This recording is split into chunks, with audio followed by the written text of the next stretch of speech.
अस्सलाम वालेकुम, welcome to the house of accounting. Previous मेरा जो लेक्चर था वो सिंगल एंट्री सिस्टम पर था, आईकॉम पार्ट 2 का। बेसिक्स सारी की सारी मैं आप लोगों के साथ डिस्कस कर चुका था। उसमें मैंने आप लोगों के साथ ये भी डिस्कस किया था कि सिंगल एंट्री सिस्टम में जो टोटल आपकी बुक के अंदर प्रॉब्लम्स हैं वो दो तरह की हैं। दो मेथड्स हमने टोटल डिस्कस किए थे। पहला था नेटवर्क मेथड और सेकंड था कन्वर्जन मेथड। आपकी बुक में जो प्रॉब्लम्स हैं वो 1 से लेकर 12 तक जो प्रॉब्लम्स हैं वो पहले मेथड से यानी नेटवर्क मेथड से, और नेक्स्ट जो 13 से ऑनवर्ड है वो सेकंड मेथड से है, कन्वर्जन मेथड से। तो सबसे पहले अब हम जो डिस्कस करने जा रहे हैं वो आज प्रॉब्लम नंबर 1 और ऑनवर्ड जो कुछ प्रॉब्लम्स हैं वो आज इंशाल्लाह इस लेक्चर के अंदर मैं आप लोगों के साथ डिस्कस करूंगा। पहली जो आपकी 4 प्रॉब्लम है वो विदाउट एडजस्टमेंट है, और उसके बाद जो नेक्स्ट प्रॉब्लम है पहले मेथड से ही उसके अंदर कुछ एडजस्टमेंट भी हैं। तो पहले वाला जो हमारा हिस्सा है विदाउट एडजस्टमेंट वाली प्रॉब्लम्स का वो पहले हम डिस्कस करके नेक्स्ट जितनी भी प्रॉब्लम्स जो जिनके अंदर कुछ एडजस्टमेंट्स आ रही हैं वो शुरू करने से पहले मैं आप तमाम स्टूडेंट्स को पहले एडजस्टमेंट्स के इफेक्ट बताऊंगा। उसके बाद जो है इंशाल्लाह हम फर्दर वो तमाम प्रॉब्लम्स को भी डिस्कस करेंगे। अच्छा, अब अगर आप देखें तो आपका जो बुक के वर्जन्स हैं वो डिफरेंट है। कुछ स्टूडेंट्स के पास पुरानी किताबें होती हैं, कुछ के पास नई किताबें होती हैं। बिल्कुल जो लेटेस्ट वर्जन है अगर आप उसको देखेंगे तो उसके अंदर जो आपकी प्रॉब्लम नंबर 1 है उसमें आपको ना तो ओपनिंग कैपिटल गिवन है ना क्लोजिंग कैपिटल गिवन है। तो इसका मतलब है कि हमें ओपनिंग स्टेटमेंट ऑफ अफेयर भी बनाना पड़ेगी और उसी के साथ साथ जो है वो हमें क्लोजिंग स्टेटमेंट ऑफ अफेयर भी बनाना पड़ेगी। ओपनिंग स्टेटमेंट ऑफ अफेयर का पर्पस मैं आप लोगों के साथ डिस्कस कर चुका हूं। ओपनिंग स्टेटमेंट ऑफ अफेयर किस पर्पस के लिए बनाई जाती है? ओपनिंग कैपिटल की फिगर को फाइंड आउट करने के लिए, जबकि क्लोजिंग स्टेटमेंट ऑफ अफेयर का पर्पस क्या होता है? क्लोजिंग कैपिटल की वैल्यू को कैलकुलेट करना। और तीसरी स्टेटमेंट तो हर पर्सन के अंदर बननी ही बननी होती है जिसका नाम क्या है? स्टेटमेंट ऑफ प्रॉफिट और लॉस। ओके जी। अच्छा, जैसा कि मैंने आपको बताया कि इसके अंदर दोनों कैपिटल मिसिंग हैं, तो हमें दोनों स्टेटमेंट्स ऑफ अफेयर्स भी बनाना पड़ेंगे और उसके साथ स्टेटमेंट ऑफ प्रॉफिट और लॉस भी बनाना पड़ेगी। ओपनिंग डाटा दिया हुआ है यानी ओपनिंग एसेट्स एंड लायबिलिटीज भी गिवन है और क्लोजिंग एसेट्स एंड लायबिलिटीज भी गिवन है। ओपनिंग एसेट्स एंड लायबिलिटीज की मदद से हमने क्या बनाई? ओपनिंग स्टेटमेंट ऑफ अफेयर, और उसकी जो डेट है वो है एज ऑन 31 दिसंबर 2004। हमारे पास ओपनिंग एसेट्स में क्या क्या है वो तो सारे के सारे एसेट साइड पर मैंने लिखे हुए हैं, देखिएगा। कैश एट बैंक है 3000 से, ओपनिंग स्टॉक है 20000 से, डेटर्स है 30000 से और मशीनरी है 50000 से। क्रेडिटर्स भी गिवन है यानी कि जो हमारी लायबिलिटी है क्रेडिटर्स 23000 से गिवन है। डियर स्टूडेंट, जैसे मैंने आप लोगों को बेसिक लेक्चर के अंदर बताया था कि जब आप स्टेटमेंट ऑफ अफेयर बनाएंगे तो इसके अंदर जो आपकी एसेट साइड है वो हमेशा ग्रेटर आएगी as compare to liability side. तो एसेट साइड का टोटल किया तो वो टोटल कितना है? 1,03,000। 1,03,000 को हमने दोनों साइड्स पर लिख दिया। अब हमारी जो लायबिलिटीज है उनमें सिर्फ एक ही लायबिलिटी गिवन है, दैट इज क्रेडिटर्स। तो 1,03,000 में से जब हमने 23,000 को लेस किया, क्रेडिटर्स 23,000 के, जब हमने 1,03,000 में से 23,000 को लेस किया तो हमारे पास जो डिफरेंस आया वो क्या आया? 80,000। अब ये जो 80,000 है ये क्या है? बैलेंसिंग फिगर, और मैंने आप लोगों को बताया था इसको हमने क्या कहना है? कैपिटल। और ये कौन सा कैपिटल है? ये ओपनिंग कैपिटल है, क्योंकि ओपनिंग स्टेटमेंट ऑफ अफेयर से जो हमने कैपिटल की वैल्यू कैलकुलेट की है that capital is opening capital. अब हम नेक्स्ट चलते हैं क्लोजिंग स्टेटमेंट ऑफ अफेयर की तरफ। क्लोजिंग डाटा हमें दिया हुआ है बुक के अंदर, क्लोजिंग एसेट्स और क्लोजिंग लायबिलिटीज। ओपनिंग डाटा और जो क्लोजिंग डाटा में किस तरह से डिफरेंस पता चलेगा? डेट से। ओपनिंग डेट थी हमारी 31 दिसंबर 2004 और क्लोजिंग डेट है 31 दिसंबर 2005। तो इसका मतलब है कि जो पहले साल का डाटा है वो ओपनिंग डाटा है और जो बाद वाले साल का डाटा है वो क्लोजिंग डाटा है।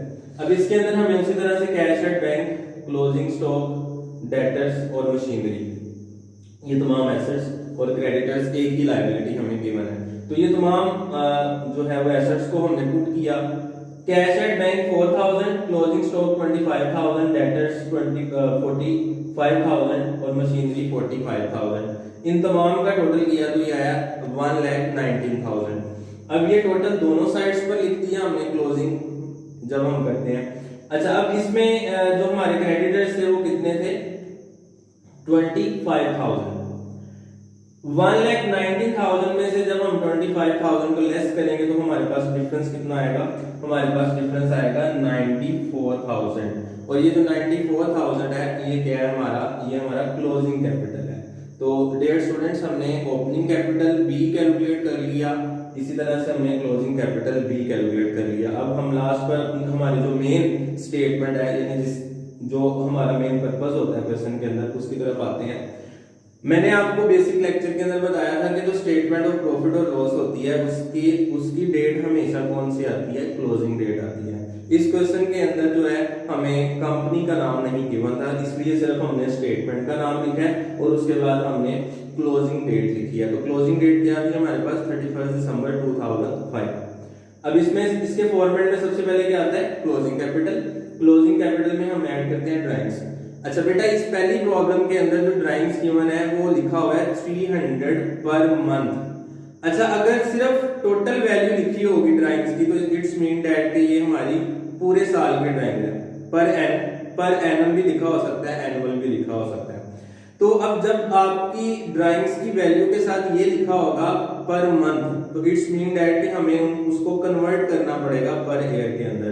तो 300 पर मंथ है और एक साल के अंदर कितने मंथ्स होते हैं? 12। तो हम 300 into 12 करेंगे तो टोटल हमारे पास ड्राइंग आ जाएंगी 3600 की। तो क्लोजिंग कैपिटल और ड्राइंग्स दोनों को सम किया तो हमारे पास कितना आ गया? 97,600।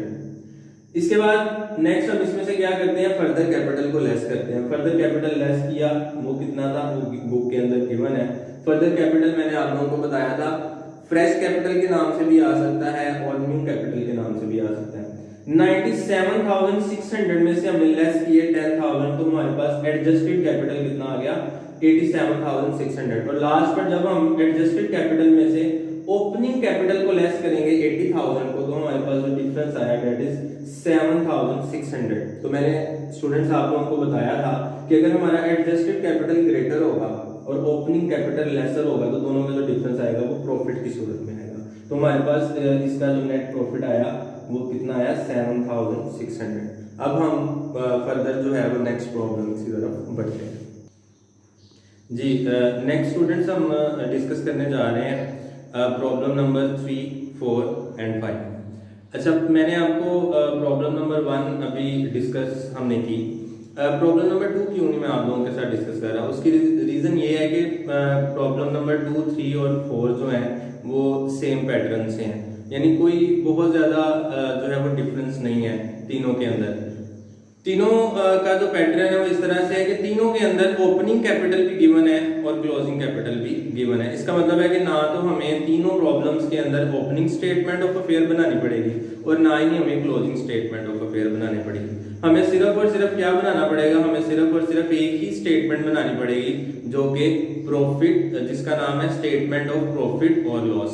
ओके, अब हम बढ़ते हैं प्रॉब्लम नंबर 3 की तरफ।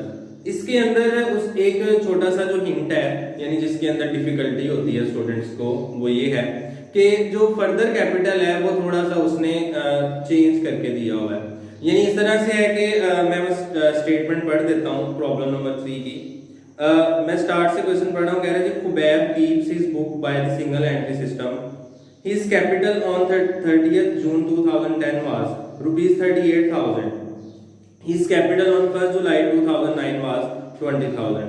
अब जो 30 जून 2010 वाला कैपिटल है वो आपका क्लोजिंग कैपिटल है। इसका मतलब है कि जब हमें क्लोजिंग कैपिटल गिवन है तो हमें क्लोजिंग स्टेटमेंट ऑफ अफेयर नहीं बनाना पड़ेगी। जो 1 जुलाई 2009 वाला है, यानी पहले 2009 और फिर 2010, तो 2009 वाला जो कैपिटल है वो आपका ओपनिंग कैपिटल है। इट्स मीन दैट कि हमें ओपनिंग स्टेटमेंट ऑफ अफेयर बनाने की भी कोई जरूरत नहीं है।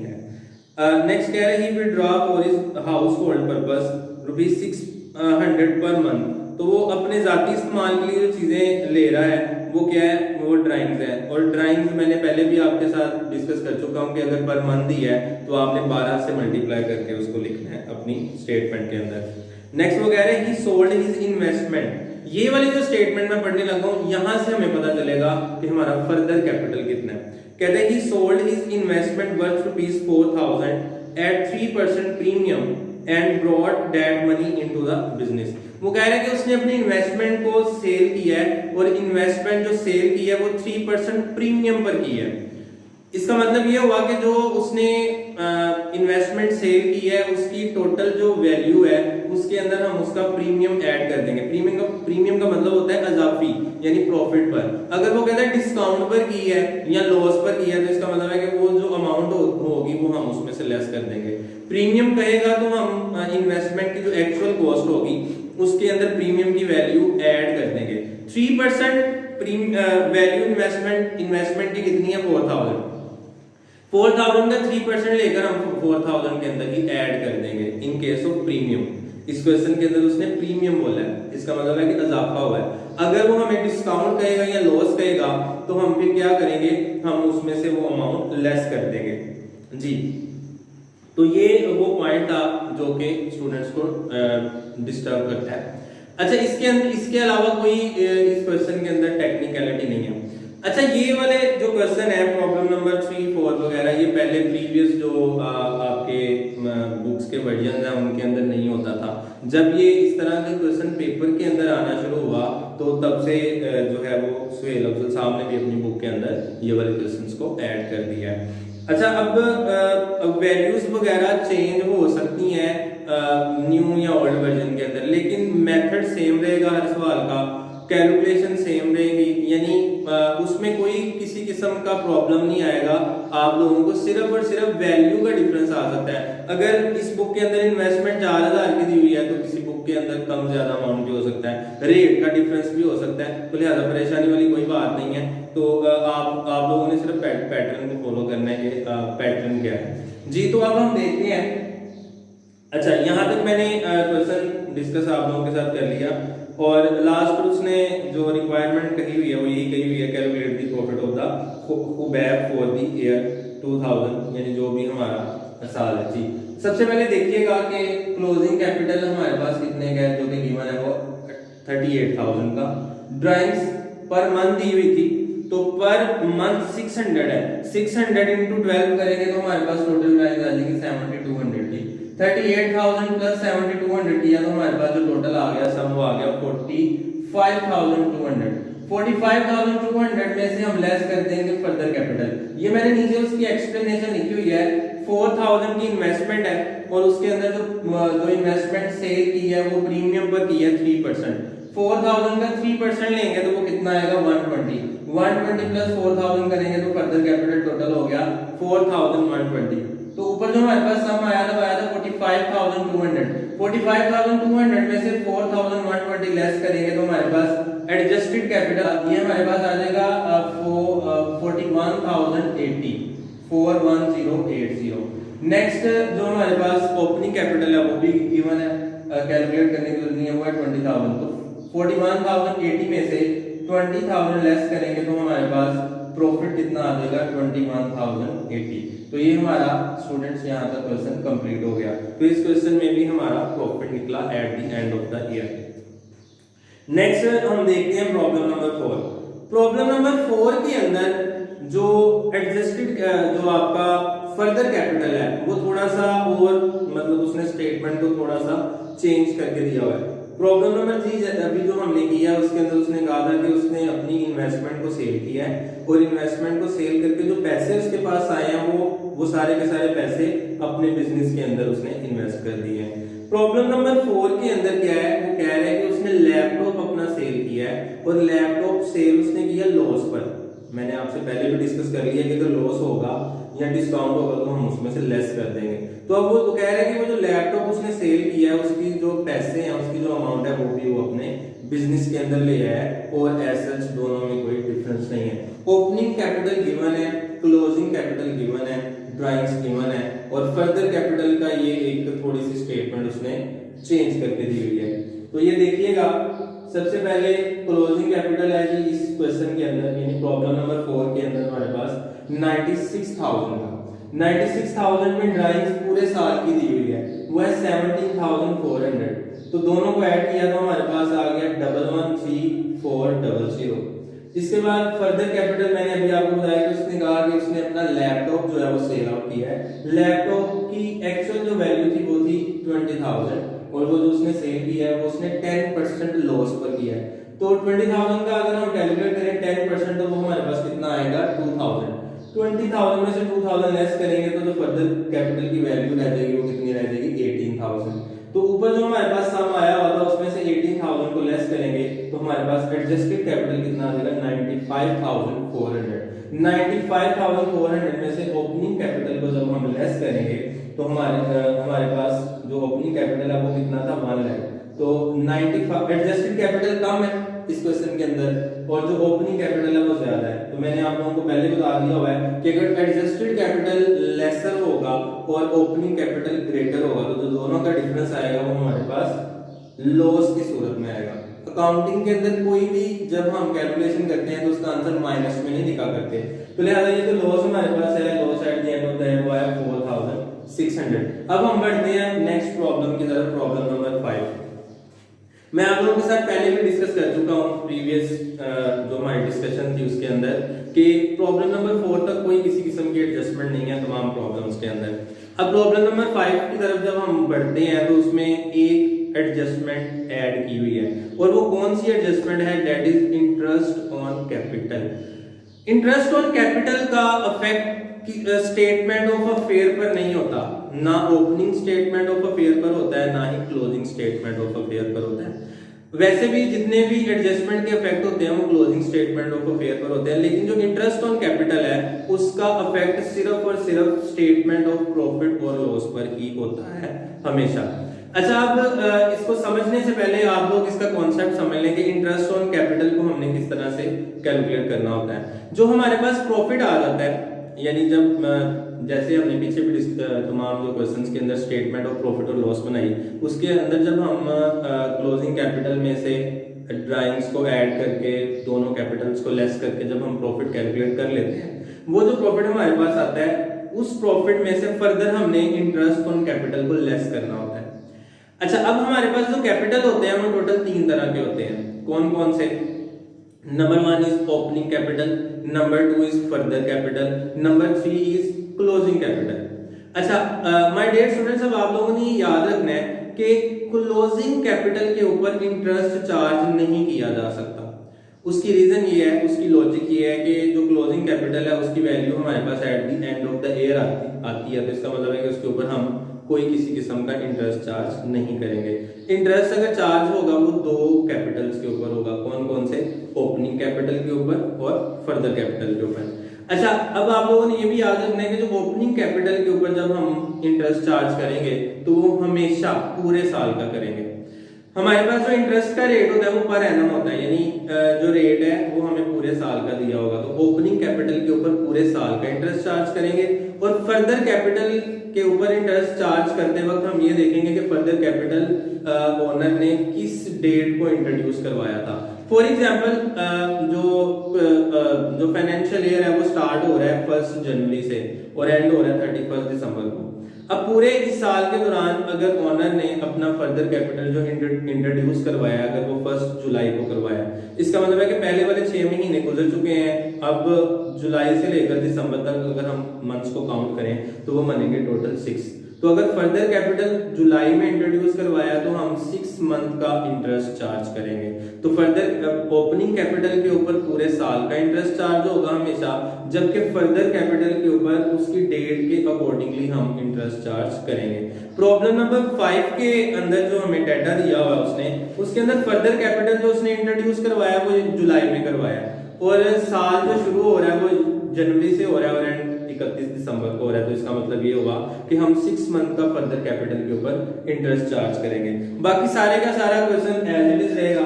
ये देखिएगा, क्लोजिंग कैपिटल इस क्वेश्चन के अंदर भी गिवन है और उसकी टोटल अमाउंट है 4 लाख। 4 लाख के अंदर ड्राइंग्स 30,000 हम ऐड करेंगे तो दोनों का सम हमारे पास आ जाएगा 4,30,000। 4,30,000। अब फर्दर कैपिटल भी गिवन है 45,000। 4,30,000 में से 45,000 को जब हम लेस करेंगे तो हमारे पास एडजस्टेड कैपिटल कितना आ जाएगा 3,85,000। 3,85,000 में से ओपनिंग कैपिटल भी हमें गिवन है 3 लाख। 3,85,000 में से जब हम 3 लाख लेस करेंगे तो हमारे पास जो प्रॉफिट आएगा वो आएगा 85,000। अब इन केस ऑफ इंटरेस्ट, जब आपको क्वेश्चन के अंदर इंटरेस्ट ऑन कैपिटल की एडजस्टमेंट दी होगी, तब आपने क्या करना है कि ये जो आपके पास प्रॉफिट आएगा इसको आपने कहना है profit before charging interest. I repeat, इसको आपने क्या कहना है, प्रॉफिट बिफोर चार्जिंग इंटरेस्ट। अब ये वाले प्रॉफिट को में से हमने क्या करना है, इंटरेस्ट को लेस कर देना है। अब मैंने जैसे कि आपको बता दिया कि क्लोजिंग कैपिटल के ऊपर इंटरेस्ट हमने नहीं लेना, ओपनिंग कैपिटल के ऊपर पूरे साल का लेना है और फर्दर कैपिटल के ऊपर जितने मंथ का बनता है। तो इस क्वेश्चन के अंदर 6 मंथ का बनता है। तो ओपनिंग कैपिटल के ऊपर पहले हमने इंटरेस्ट चार्ज किया। ओपनिंग कैपिटल हमारे पास था कितना, 3 लाख। 3 लाख का 6% लिया, जो रेट दिया हुआ है क्वेश्चन के अंदर इंटरेस्ट का हुआ है 6%। तो 3 लाख का 6% लिया तो आया टोटल 18,000। मैं इसको सर्कल कर रहा हूं, देखिएगा जरा। ये जो हमने ओपनिंग कैपिटल के ऊपर इंटरेस्ट चार्ज किया दैट इज 18,000 और फर्दर कैपिटल हमारे पास कितनी वैल्यू का था, 45,000 का। अब इसके ऊपर किस तरह से हमने इंटरेस्ट चार्ज करना है, 45,000 का 6% लेंगे, जो रेट है उससे पहले मल्टीप्लाई करेंगे 6/100 और फिर 6 माह का अगर लेना है तो 6/12 भी करेंगे। इसी तरह से अगर 4 मंथ्स का होगा तो 4/12 कर देंगे, अगर 5 मंथ्स का होगा तो 5/12। तो सबसे पहले आपने वैल्यू का परसेंटेज के साथ मल्टीप्लाई करना है, उसके बाद आपने जितने मंथ्स हैं और मंथ के साथ आपने उसको 12 पे डिवाइड भी करना है। ओपनिंग कैपिटल का इंटरेस्ट आया 18,000, फर्दर कैपिटल का इंटरेस्ट एलोकेट किया हुआ है 1350। इन दोनों को सम किया तो टोटल हमारे पास इंटरेस्ट हो गया 19,350। ऊपर हमारे पास जो प्रॉफिट आया हुआ था वो आया हुआ था 85,000 का, जिसको हमने कहा था प्रॉफिट बिफोर चार्जिंग इंटरेस्ट। 85,000 में से जब हम 19,350 को लेस करेंगे तो हमारे पास जो नेट प्रॉफिट आएगा वो आएगा 65,650 और दूसरे वर्ड्स में हम इसको कहेंगे प्रॉफिट आफ्टर चार्जिंग इंटरेस्ट।